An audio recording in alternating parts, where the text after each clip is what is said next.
Again, I thought going into the game, if Buffalo didn't win this game, they'll never beat the Chiefs. On their field, Chiefs don't have the explosive offense they've had in other years. You add all those things up, you got to win that game if you're the Bills. And in typical Buffalo fashion, they puked on themselves when things got really tight at nut-cutting time.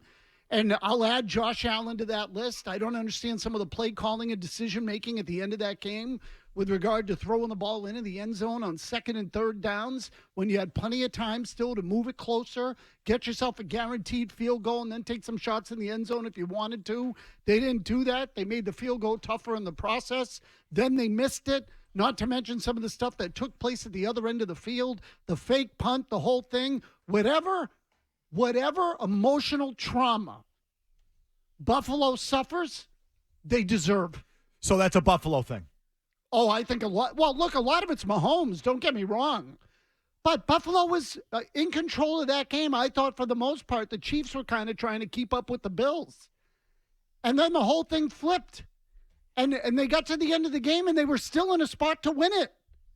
All they had to do was execute and not do something stupid. And we got the funniest possible outcome. That game really, as much as I've trashed the league, and I think rightfully so this year, that was the best. That was so good. And Kansas City +3 felt like stealing money to me. Like, how many times have we seen this? And I know that Mahomes is basically throwing a plumbers and bums for the most part, and like a kind of washed Travis Kelce, who got his first couple of touchdowns in 2 months last night. I'm not betting against the quarterback. We saw this with Brady. Like, that felt like, of course, Kansas City's going to find a way to win this game because they have the quarterback. But as far as Buffalo's concerned, a lot of blame to go around. Josh Allen went full cowboy at the end. Stephon Diggs was useless. 3 catches, 21 yards, and as brutal a drop you'll ever see on that bomb he had down the right sideline. And then the coach, I fire McDermott today for the fake punt alone. You have Josh Allen, who's 6'5", 245, whatever the hell he is. It's 4th and 1. You obviously want to go for it on your side of the field. So rather than do what's almost guaranteed to work with that moose of a quarterback, just do the QB sneak. He elects to run a fake punt to Damar Hamlin. Are you trying for like a Disney ending here? I'm serious. Like, were you trying to be like, this is the perfect ending. We're going to pick it up with Damar Hamlin. It's like you're looking for like a Mighty Ducks ending. You idiot. You deserve what you get there. So he should be out. They are a mess. And I would also get rid of Diggs, too. Like, the quarterback's good, but when he goes full cowboy, bad things happen like it did at the end of that game. Mazz, your thoughts on the fake punt? Oh, my God, one of the stupidest things I've ever seen. Where do you draw the line on that one? Holy crap, what are you doing? First of all, I'd have kicked. Okay, don't get too cute. Just kick the effing ball away and play some defense. That's number one.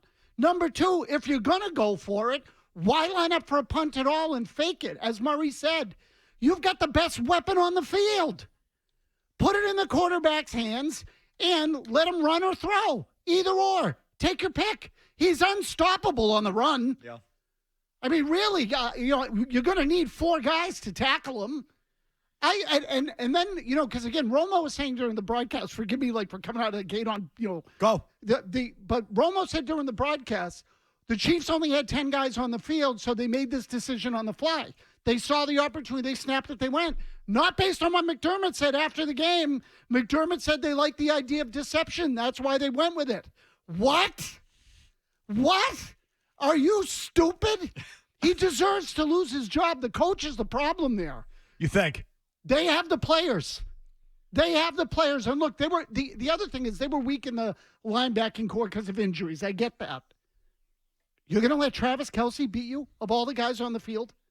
He's the one guy you've got to cover, especially when they get within striking distance of the end zone, whether that's technically in the red zone or not. When they're inside the 30 or the 35, you can't leave him alone, let alone completely naked and wide open in the end zone. The game planning on the part of the Bills is so stupid, it's beyond belief.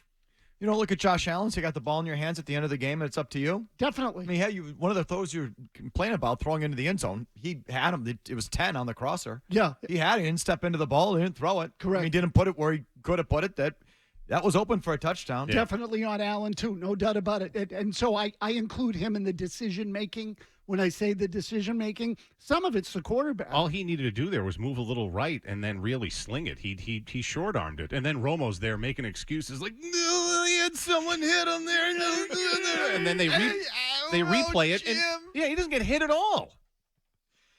Okay, that game. I do think more Patriots fans were rooting for the Bills, if you can believe it, than the Chiefs. I think the protectiveness of the Patriots dynasty vis-a-vis the Chiefs, who I am sorry, feel kind of Patriot-ish. I'm a fraud. He's overrated. They're carried by the defense. He gets bailed out by the refs. I'm this close to buying a Mahomes jersey. I was going back and forth with my baby friends on my text chain, my usual daily text chain. I can't have this. The Chiefs can't go back to the Super Bowl. He got bailed out. I said, you're going to force me to buy a Mahomes jersey, you bitches. Like, can't you just appreciate what this guy is? No. And that's my problem. Like, rooting against him just to protect the Patriot thing, like, I sort of get, okay, you're a Celtics fan, you're going to root against the Lakers because you want to have the most championships or like that. Like, I think that's okay. What I break with is then you trying to twist yourself into a pretzel to tell me that they're not very good. It's one thing to say, I'm rooting against them because I want the Patriots to be at the top of the mountain. It's another thing to say, he got lucky. Like that. Bailed out. He's so good. He is so good. And he's got the winning quotient to it as well. And I am sorry, that Chiefs thing, it feels Patriot-ish. It just does. They get home games. They win them when they go on the road. They win games you would think they probably shouldn't win. And they're playing their best ball now, which is, again, sort of you. And you just look at the records. Mahomes has been to 6 straight AFC Championship games, second only to Brady with 8. Mahomes to Jason Kelce. Travis Kelce, now the most postseason touchdowns in NFL history, surpassing Brady and Gronkowski. I'm sorry. They got a long way to go to catch you, but they are on pace. If it's possible, they are on pace. 6 straight AFC title games right out of the chute for Patrick Mahomes. That's pretty good. Pretty good is right. And so the one thing I would hope that the folks in Kansas City, I don't know exactly what they're saying out there, but I would like to think that, I don't have to hear about the Kansas City Chiefs way and how their master roster manipulation and financial spending and the way they handle things on the field and off the field is the key to their success. I would hope that they appreciate it's really kind of all about the quarterback and everyone else is in support of the quarterback, and that's what's going on there. I would like to think they're not getting ahead of themselves like these guys did here, thinking it was them.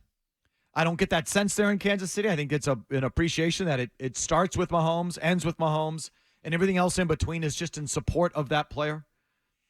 But, there's that. I do like that angle. How everyone here roots against the Chiefs and tries to tell me they're not very good. I will say I've seen enough of the jet sweep to McCole Hardman. Like, I've seen enough of that play. They ran that again down by the goal line. It cost them. Like, how many times do you want them to fumble? Best rule in sports. Worst rule in sports. Let's see.